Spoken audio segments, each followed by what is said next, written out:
Во-первых, это конституционная ответственность каждого органа публичной власти в том, каким будет даже не будущее, а будущее, которое уже наступило сегодня.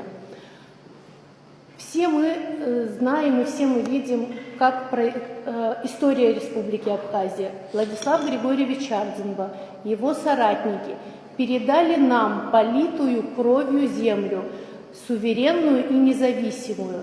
Политическую независимость мы удерживаем, экономическую независимость надо создавать сегодня. Завтра уже, наверное, будет и это сложно, так же, как и политическая независимость, днем позже или годом позже была бы, наверное, равна нашей смерти.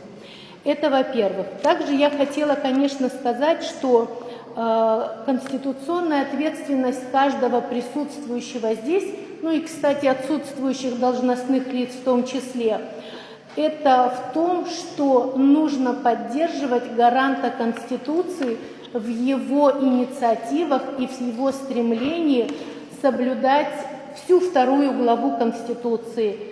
Права человека, право на жизнь, право на здоровье, право на образование, право на жизнь матери нерожденного ребенка. Мы можем перечислять все, и все мы это четко понимаем. При этом это должен понимать, об этой конституционной ответственности должно понимать каждое публичное лицо. Еще один аспект, на котором бы я хотела остановиться, это то, что сказал Аслан Георгиевич об авторитете власти.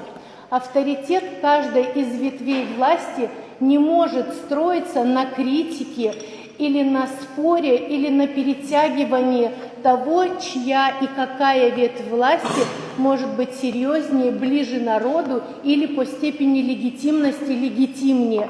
Так не бывает.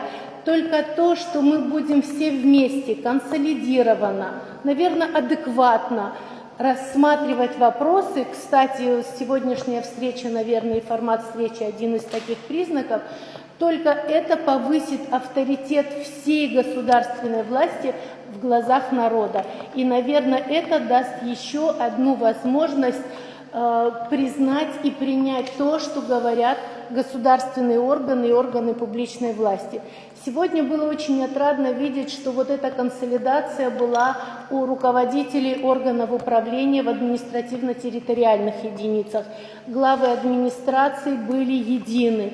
И если также и иные ветви власти, рассуждая, обдумывая, принося конкретные изменения или предложения в тот или иной законопроект, если мы вместе решим поэтапно задачи и вопросы, которые ставит перед страной президент и правительство, то только так, наверное, мы построим независимое государство. Я хочу еще раз сказать о том, что только все вместе, все органы публичной власти, государственной власти смогут построить суверенное и независимое государство. Спасибо за внимание.